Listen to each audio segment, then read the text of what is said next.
Olá, meu nome é Maurício Vaz, professor da URGS, e hoje iremos dar continuidade ao modelo ISLM. Mais especificamente, daremos continuidade ao vídeo sobre as políticas econômicas, falando hoje sobre a política fiscal inicialmente, e posteriormente falaremos sobre a relação da política fiscal e da política monetária. Como eu havia comentado no final do vídeo passado, inicialmente havia o objetivo de fazer o mesmo vídeo, a questão da política monetária e fiscal, e já fazer uma comparação entre elas. Como a questão da política monetária tem alguns detalhes adicionais que é importante fazer essa relação com o que nós observamos no modelo e na política monetária estudada na prática hoje em dia, então eu optei por fazer esse prolongamento para detalhar um pouco mais essas questões. E agora, nesse vídeo, então, faremos a análise mais específica da política fiscal inicialmente, para posteriormente fazermos algumas relações de interação em que acontece uma política fiscal em resposta da política monetária e a política monetária em resposta da política fiscal. Como veremos, eventualmente uma tende a reforçar o efeito da outra, ou elas também podem ter o efeito de anular, em termos de renda ou em termos de taxa de juros, o efeito inicial. Vamos lá. Dando início à nossa análise da política fiscal, é importante lembrar que nós já vimos os seus efeitos lá no modelo keynesiano simples, antes mesmo de falarmos sobre a curva IS. Então, tal qual no modelo keynesiano simples, a expansão dos gastos no governo tende a elevar o nível de atividade econômica. Então, mantendo uma economia ainda sem os efeitos da taxa de juros, nós podemos ver exatamente o efeito da expansão fiscal que coincide com o efeito do modelo keynesiano simples. Como ele vai se dar? Vai ser a variação do gasto do governo, nós observamos aqui, só que essa variação do gasto do governo ela vai ser multiplicada então pelo fator multiplicador, né? O fator multiplicador do gasto autônomo. Então, digamos que o gasto do governo seja 200 e o multiplicador seja 1,5, eu vou ter um efeito sobre a renda de 300 ao final do processo. Esse efeito ele seria observado aqui de y1 até y3. Então, esse efeito todo aqui seria o que a gente observaria no modelo keynesiano simples. O que acontece no modelo ISLM? Nós sabemos que conforme aqui retomar aquela equação que sempre vimos, então nós temos a oferta de moeda é igual a demanda por moeda pelo motivo renda, mais demanda por moeda pelo motivo juros. Bom, eu sei que conforme aumenta o meu nível de renda, que é o que aconteceu aqui, eu tenho uma pressão de aumento de demanda por moeda. Como a oferta de moeda ela é rígida, o que tem que acontecer?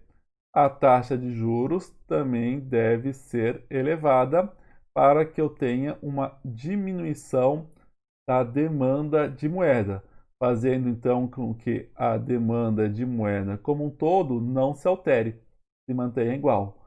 Ou seja, eu terei esse efeito adicional aqui de elevação na taxa de juros, fazendo com que essa elevação na taxa de juros, a minha IS, ela retorne ao patamar inicial. Então, na verdade, inicial, desculpa, não, um patamar inferior ao que seria o patamar do modelo keynesiano simples. Ainda é superior ao que o modelo keynesiano simples, né? Então, nós teremos ao final do processo o nível de renda de Y2. Então, aqui retomando aqueles vídeos sobre o equilíbrio das curvas, o que acontece na prática, né? Aconteceria na prática. Houve esse deslocamento aqui provocado, então, pelo aumento do gasto do governo, que teria elevado a renda para Y3. Só que em Y3 nós não temos um equilíbrio no mercado de ativos, certo? Então, o que acontece? A taxa de juros ela vem para esse ponto de forma quase instantânea.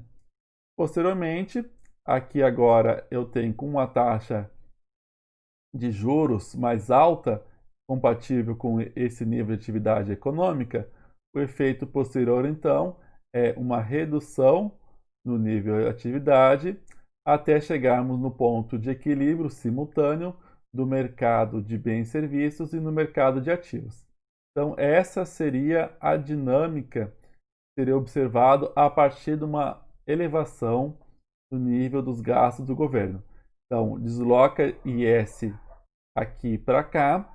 Nesse ponto, nós temos desequilíbrio no mercado de ativos, portanto, há um aumento de juros para tornar a demanda não elevada, se manter igual à era inicial. Uma vez que esse juros aumentou, ele vai reduzindo o nível de atividade econômica até chegarmos aqui. Então, no equilíbrio, eu tenho um aumento do nível da renda e também um aumento do nível da atividade econômica. Então, esquematicamente, podemos falar que a expansão dos gastos do governo elevam o nível de renda, só que também eleva a taxa de juros, fazendo com que haja, continuando aqui, uma queda do nível de renda posterior. Só que essa queda da renda posterior é inferior ao início do aumento da renda. Portanto, ao final do processo, eu tenho um efeito positivo sobre a renda e sobre os juros. Agora vamos analisar as condições para a eficácia da política fiscal. Ou seja, a primeira pergunta que eu devo fazer é: qual é o impacto do nível da expansão dos gastos do governo no nível de renda? Bom, para sabermos qual vai ser o impacto final na atividade econômica da expansão dos gastos, qual que é a primeira coisa que eu tenho que saber? Então, dê uma pensada. Será o efeito multiplicador, certo? Então, a primeira pergunta é: o quanto que o aumento dos gastos do governo vão impactar no nível da atividade econômica, no primeiro momento. Isso depende do multiplicador de gastos. Então, quanto maior o multiplicador, maior será o impacto do gasto do governo no nível da atividade econômica, certo? Aí, a segunda pergunta, né? Vamos ler. A segunda questão é: uma vez que a renda aumentou, qual que vai ser o impacto na taxa de juros? Como que eu vou saber isso? A primeira coisa é saber qual que é a elasticidade da demanda de moeda em relação ao nível de renda. Aqui eu estou trazendo o resultado do livro, né? Em que ele mostra que a elasticidade da demanda moeda em relação à taxa de juros, certo? É o segundo efeito que o livro traz. Só que antes disso, nós temos que saber qual que vai ser a elasticidade da demanda por moeda em relação à renda. Então, embora o livro ele já vá direto para esse ponto, que alguma dessas questões vocês podem observar, ele faz uma certa simplificação, porque ele vai direto para o que tem mais influência. Mas esse aqui, na verdade, seria o segundo fator. Então, este aqui seria, na verdade, o terceiro, certo? Por quê? Primeira coisa, eu quero saber o quanto que aumentou a minha demanda por moeda decorrente da elevação da renda. Então, retomando aquela equação de sempre, oferta de moeda é igual a demanda de moeda sobre a renda mais demanda de moeda em relação à taxa de juros. Bom, então, a primeira coisa que eu tenho que saber é isso aqui: o quanto que a minha demanda de moeda aumentou em decorrente da renda, certo? Então, essa flechinha aqui, o quanto que aumentou, é minha primeira pergunta, né? Após já o efeito da renda, certo? Aí depois sim, então esse seria o efeito 2. Aí depois sim que nós temos o terceiro efeito, que o livro traz de fato, que é elasticidade da demanda por moeda em relação à taxa de juros. Então, uma vez que aumentou a minha demanda por moeda decorrente da elevação da renda, o quanto que eu vou ter que ajustar em termos de taxa de juros. Então, trazendo esse terceiro fator aqui, que é a elasticidade de demanda por moeda em relação à renda, que o livro não traz, né? Só que em termos de sequência, de fato, esse aqui seria o terceiro, e o que está aqui como terceiro, na verdade, ele seria o segundo, tá? Então, a dinâmica é qual é o efeito da renda, aqui se dá pelo multiplicador, depois, qual é o impacto do aumento da renda na demanda por moeda, então elasticidade de demanda por moeda. O terceiro, então, é elasticidade de demanda por moeda em relação à taxa de juros. Bom, então, em última instância, o que eu quero saber é o quanto que esses dois juntos, né? O que é relevante aqui nessa combinação de duas de elasticidade é o quanto que aumentou na minha taxa de juros. Tá? Essa é a pergunta. Então, na combinação da elasticidade da demanda por moeda em relação à renda e juros, o quanto impactou na taxa de juros.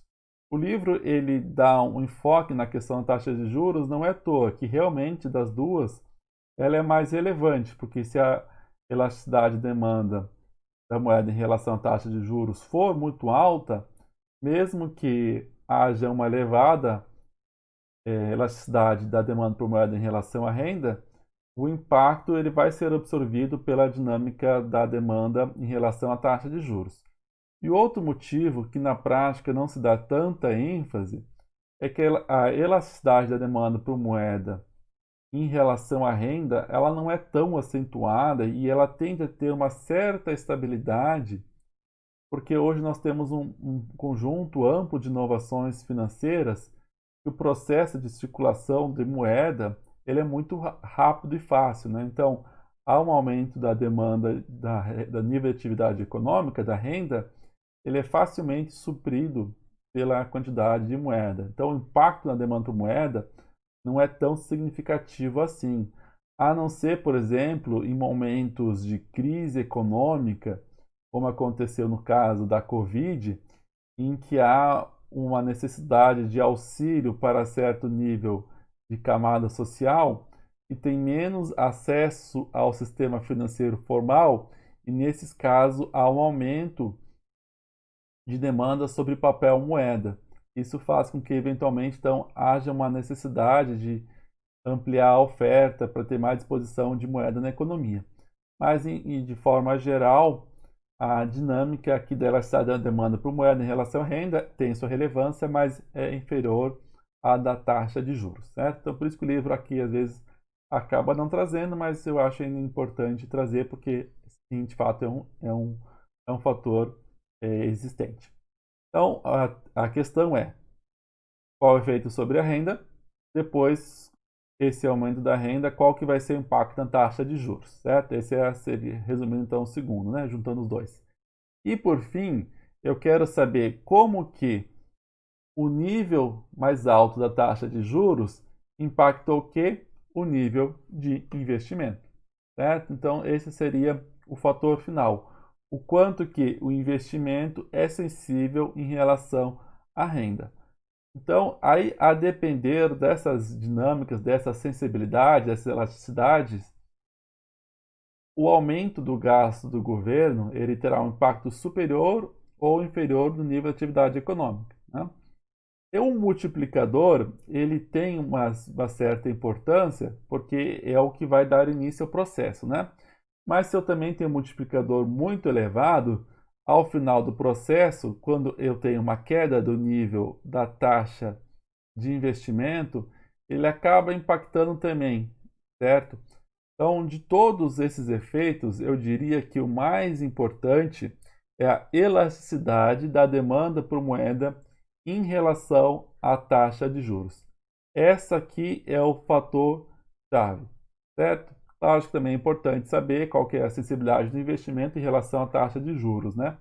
Mas esse segundo fator aqui, né, que na ordem então cronológica seria o terceiro, esse é o mais relevante, o quanto que a política fiscal ela terá impacto ou não na elevação da taxa de juros. Nós podemos ver o quanto isso é relevante retomando aqueles casos especiais que nós vimos anteriormente. Então aqui tem o caso da política fiscal na armadilha da liquidez, né, que estudamos no vídeo passado. Eu não vou entrar em detalhes aqui novamente, mas nós temos a LM horizontal. Então, neste caso, como a LM ela é horizontal, quando há uma expansão dos gastos do governo, eu não tenho uma elevação da taxa de juros. Consequentemente, eu tenho um total aumento do nível da atividade econômica. Então, o que eu tenho aqui? Eu tenho um multiplicador vezes a variação do gasto do governo. Então, observem que no caso da armadilha da liquidez, no caso em que a LM é horizontal, o impacto do gasto do governo é idêntico ao modelo keynesiano simples, certo? Então, quando a LM é horizontal, como não há uma elevação da taxa de juros, já que a elasticidade da demanda por moeda em relação à taxa de juros é infinita, qualquer efeito que eu tenha de pressão sobre a taxa de juros decorrente do aumento da renda, ela não será impactada em termos de elevação da taxa de juros. Portanto, no caso da armadilha da liquidez, a política fiscal ela possui um efeito pleno, certo? Então, política fiscal, no caso da armadilha da liquidez, possui efeito pleno. Então, por que o efeito é pleno? Porque eu não tenho esse efeito de perda dos gastos privados, ou seja, eu não tenho perda do investimento privado em decorrente da elevação da taxa de juros. Ou, em outros termos, eu não tenho aqui presente o efeito crowding out que nós vimos lá no modelo keynesiano, no modelo da teoria clássica. Já agora nós temos o outro caso, que é a eficácia da política fiscal quando a LM é vertical, ou seja, quando a elasticidade da demanda por moeda é totalmente inelástica. Então, nesse caso aqui, chamamos de caso clássico, né? Agora, a dinâmica, embora tenha semelhanças, ela não é a mesma lógica que era no caso clássico, né? Aqui, o que eu tenho? Eu tenho que, como a LM ela é totalmente vertical, deslocamentos da IS farão com que haja um aumento muito significativo da taxa de juros. É tão significativo que o ajuste ao final do processo, eu terei apenas uma grande elevação da minha taxa de juros. Então, para entendermos melhor como funciona essa dinâmica, aqui vamos voltar à nossa equação de oferta de moeda, que vai ser igual à demanda de moeda decorrente da renda, mais a demanda de moeda em decorrência do mercado aqui de ativos relacionados à taxa de juros.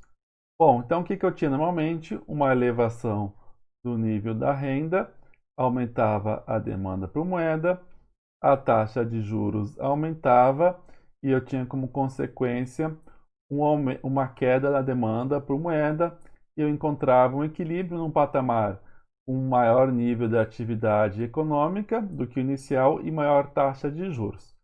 O que acontece? Quando eu tenho uma inelasticidade da demanda por moeda em relação à taxa de juros, esse efeito aqui ele deixa de existir.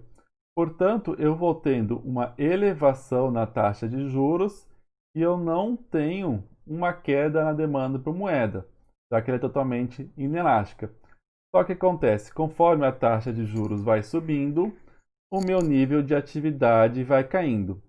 E ele vai caindo até o ponto em que o meu nível de renda ele volte ao patamar inicial. Então, eu tenho este aumento todo aqui decorrente da variação dos gastos do governo multiplicado, né, pelo multiplicador de gastos autônomos. teria todo esse impacto aqui. Só que ele vai ter que ser totalmente compensado com um retorno no nível de atividade econômica para ajustar o mercado de ativos, já que agora a taxa de juros não consegue mais ter o efeito que tinha em outros modelos. Então, nesse sentido que nós temos o efeito crowding out total, que é igual que nós observávamos no modelo da teoria clássica, por isso que é o caso clássico. Só que aqui há uma diferença importante, né? Lá no caso clássico, nós estávamos falando diretamente do mercado de recursos em que havia uma dinâmica que, conforme aumentava o gasto do governo, havia uma demanda por recursos e dessa demanda por recursos fazia com que aumentasse a taxa de juros. E a taxa de juros fazia com que houvesse tanto uma queda do nível do consumo, consequentemente aumentando a poupança, e uma queda do nível do investimento. Então, a soma da queda do consumo e da queda do investimento dava igual à queda, ao aumento dos gastos do governo, mantendo o nível de renda inalterado. Aqui a lógica é diferente, ela se dá através do mercado de ativos, de oferta e demanda de moeda, e toda a queda do nível de atividade privada é apenas através do investimento. Então, tem dinâmicas distintas e também temos impactos distintos em termos das principais variáveis de demanda. Mas, nos dois casos, de fato, não há um nível da alteração da demanda agregada na economia. Bom, agora já concluímos a questão da política fiscal e da política monetária. Vamos ver algumas combinações em que a política monetária e fiscal podem atuar de forma complementar ou de forma a buscar anular determinado efeito sobre a outra. Então, iniciamos aqui por uma política monetária restritiva. Tá? Então, aqui a gente tem que começar pelo final da frase, tá? Que é a política fiscal em resposta a uma política monetária restritiva. Então, política monetária restritiva, LM vai para a esquerda e para cima. Então, saímos de LM1, fomos para LM2, temos um processo aqui de equilíbrio em que há um maior nível de taxa de juros e um menor nível de atividade econômica. Bom, digamos que o Banco Central e o Ministério da Economia, por exemplo, pensem de maneiras distintas, né? O Banco Central tem autonomia, ele entende que deve haver uma redução da atividade econômica. Então, ele faz isso contraindo a quantidade de moeda, levando ao ponto 2. Já a política fiscal, sob condução do Ministério da Economia, entende que não, que eu tenho que fazer uma mudança na política fiscal para manter o mesmo nível de atividade econômica Y1. Então, a política fiscal reage ampliando os seus gastos, chegando então ao ponto de equilíbrio 3. Então, nós observamos que o nível da atividade econômica ele não foi alterado, mas o da taxa de juros teve 2 aumentos. Agora vamos ver um outro caso em que a política fiscal ela foi expansionista e vamos ver a política monetária ela quer estabilizar a taxa de juros. Então vejam que esse caso é um caso bastante semelhante que eu havia comentado no vídeo sobre a política monetária. Então digamos que haja uma expansão não só da política fiscal, mas também de outros gastos autônomos, fazendo com que a IS fosse de IS1 para IS2, para a direita e para cima. Então eu teria o ponto 2. Se eu digo que a autoridade monetária ela tem por objetivo estabelecer um determinado nível de taxa de juros, já que essa é a meta, a política monetária ela pode reagir no sentido de, bom, eu vou reagir para manter o nível de taxa de juros. Consequentemente, eu vou aumentar a quantidade de moeda para chegar na minha meta de taxa de juros aqui, R0. Certo? Então, pensando em termos práticos, é mais ou menos assim que o Banco Central ele atua. O Banco Central ele não fixa uma taxa de juros, ele estabelece uma taxa básica de juros como meta. E como que ele atinge isso? Ele faz isso através de expansão ou retração de moeda na economia. Vocês vão ver isso mais na disciplina de monetária 1, mas basicamente, no caso brasileiro, ele faz através de compra e venda de títulos públicos. Quando então ele vende um título público, ele retira moeda de circulação. No caso aqui, o que ele teria feito? Ele teria comprado título público, expandindo a quantidade de moeda. E como ele opera, na verdade, com os bancos comerciais, na prática ele faz um aumento das reservas bancárias, tá? Isso, mas vocês vão ver em monetária 1, mas a lógica que está por trás desse modelo é isso, tá? Há também outras possibilidades. Então, agora, a política monetária, ao invés de visar o nível da taxa de juros, ela pode visar o nível da atividade econômica. Então, digamos que a prioridade da política monetária não seja determinar certa taxa de juros, mas sim ela esteja preocupada com o nível de atividade econômica. Então, se há uma expansão da política fiscal, indo de IS1 para IS2, que é o mesmo caso anterior, a política monetária pode pensar, não, eu acho que isso não está correto aumentar a atividade econômica. Então, eu faço uma contração da minha demanda, da minha oferta de moeda, levando a LM de M1 para LM2. Então, eu vou ter aqui um segundo e aqui um terceiro aumento na taxa de juros. Bom, nós temos diferentes possibilidades de fazer combinações entre política monetária e fiscal.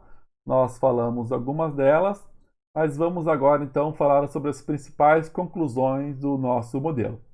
Primeira coisa, tanto diferentemente do modelo clássico, tanto a política fiscal quanto a monetária, elas conseguem influenciar o nível de produto. Lembrando que nesse modelo, a lógica que está por trás dele é uma economia que está abaixo do plano de emprego. Portanto, política fiscal e monetária conseguem atuar no nível de produto. Só que elas têm importante diferença, como nós vimos, né? Então, a política fiscal, ela vai atuar via aumento dos gastos, que eleva o nível de renda. Esse nível de renda, ele acaba também em situações normais, né? Não na situação de preferência por liquidez, ou também não na situação que a LM é horizontal por objetivo de estabelecer uma taxa de juros exógena, ou seja, não deixar que o mercado estabeleça taxa de juros, mas sim o Banco Central. Nesse caso, também não haveria uma elevação da taxa de juros, certo? E seria mais ou menos essa situação aqui. O Banco Central, ele sempre atua no sentido de estabelecer a taxa de juros. Então, nesse caso, eu não teria um aumento da taxa de juros, ela se manteria neutra. Na verdade, então, o aumento da renda, ao invés de elevar, vamos fazer aqui de novo.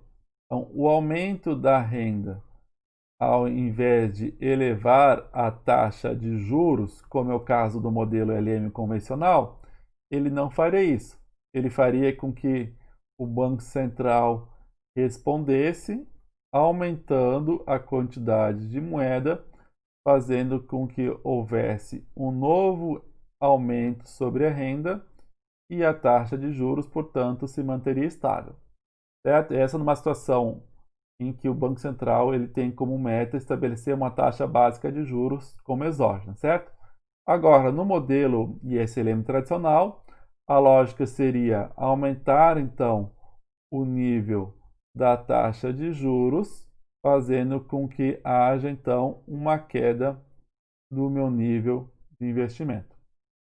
Uma outra questão que a gente não explorou tanto é a questão da redução dos impostos. Então, o que acontece com uma redução do imposto? Nós temos que um consumo autônomo mais uma propensão marginal a consumir vezes a renda disponível. O que é renda disponível? É Y menos T.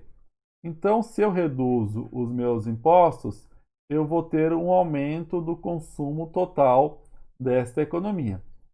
Aí, o aumento do consumo vai fazer com que eu tenha um nível de atividade econômica maior.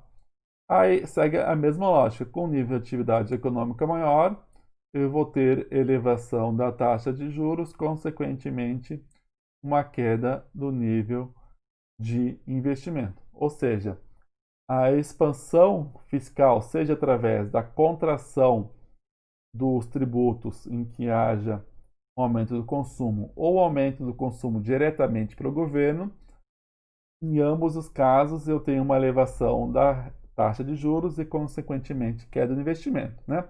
Isso como reforçando aqui, esse ponto importante, no caso em que a taxa de juros é endógena, ou seja, determinada pelo mercado. Na situação em que a LM é horizontal ou que a LM vai fazendo ajustes de deslocamentos para manter a taxa de juros estável, ou seja, que a taxa de juros é exógena estabelecida pelo Banco Central, nós não teremos esse impacto subsequente, queda do investimento. Na verdade, teremos novos impactos positivos em relação ao nível de atividade econômica. Já quando eu faço uma expansão monetária, aqui mantendo o nosso modelo, né, eu tenho a dinâmica que é uma queda no nível da taxa de juros, consequentemente, uma elevação do nível de investimento. Então, ao final do processo, quando eu atuo através da política monetária, eu tenho que um aumento da renda e queda na taxa de juros. Então, pensando no modelo convencional aqui de SLM, poderíamos pensar que a política monetária ela sempre deve ser preferencial em relação à política fiscal, já que ela tem como equilíbrio final o aumento do investimento privado, né? Já que há uma queda no nível da taxa de juros e ao contrário da fiscal. Aqui a gente pode fazer algumas ressalvas, né? Porque isso vai depender da característica da economia que nós estamos analisando e os objetivos a serem alcançados. Então pensem numa situação em que haja, como aconteceu a crise de 2008 e outros momentos de crise financeira, em que há, retomando aqui o que nós analisamos no modelo de Keynes, em que há uma incerteza mais exacerbada e que a política monetária não consegue induzir quedas na taxa de juros e, consequentemente, expansão dos gastos privados, né? Que no caso da armadilha da liquidez. Mas mesmo em situações que há uma consequência queda na taxa de juros, eventualmente não há uma expansão do investimento, porque a elasticidade do investimento em relação à taxa de juros pode estar muito baixa, porque os empresários também estão incertos em relação ao investimento.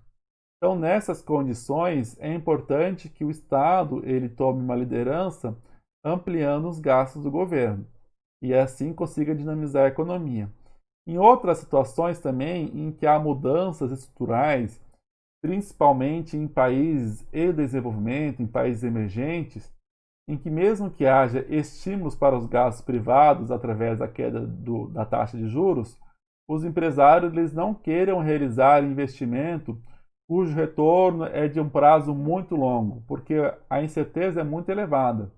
Então, em situações assim, também pode fazer com que o gasto fiscal seja uma variável importante para estimular a economia. Mas o que é importante, assim, nesse momento vocês entenderem, tá? Porque isso aqui demanda estudos complementares para entender diferentes políticas e estratégias do Estado estimular a economia, tá? Mas o importante é que os dois podem afetar e não há uma resposta clara de qual deve ser utilizado.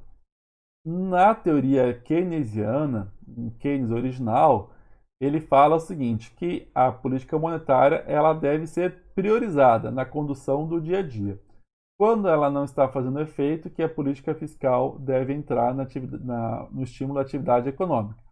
Mas tem diversas outras teorias também de desenvolvimento econômico que dão mais ênfase à questão estrutural e a importância do Estado ter o maior nível de intervenção na economia.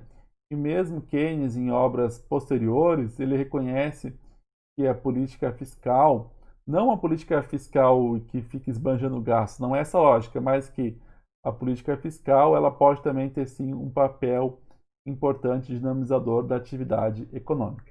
No vídeo de hoje, utilizamos mais uma vez o Manual da USP, ainda o capítulo 5, que é organizado pelos professores Lopes e Vasconcelos.